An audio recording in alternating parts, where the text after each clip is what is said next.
ছবি তোলা যদি জায়েজই না হয়, তবে সাইদি সাহেব কিভাবে ছবি তুলতে দিচ্ছেন? সাংবাদিকেরা যা সংবাদপত্রে আসছে এবং ক্যাসেটের কভারে দেখা যাচ্ছে, দয়া করে বিষয়টি শরীয়তের আলোকে জানতে চাই। ছবি তোলার ব্যাপারে ইসলামের বিধান হচ্ছে অহেতুক ছবি তোলা যাবে না। আয-যারুরাতু তাবিহুল মাহযুরাত। অনেক সময় অবৈধ জিনিসকেও অত্যন্ত জরুরি কারণে বৈধ হয়ে যায়। ছবি তোলা জায়েজ নাই বিনা কারণে, কিন্তু যদি পাসপোর্ট করতে হয় তো ছবি আপনাকে করতেই হবে। আপনি কলেজে ভর্তি হবেন, ব্যাংকে টাকা রাখবেন, ছবি আপনাকে করতে হয়। হজে যাবেন, সেজন্য আপনাকে ছবি করতে হয়।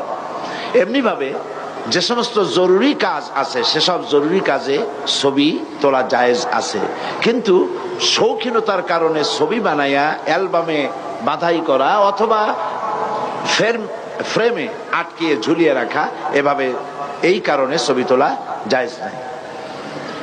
আমার ছবি তোলার ব্যাপারে যে প্রশ্ন তুলেছেন, আমার ছবি যারা তুলছে আমার সামনে, তারা শৌখিন কোনো ফটোগ্রাফার নয়, এরা সাংবাদিক।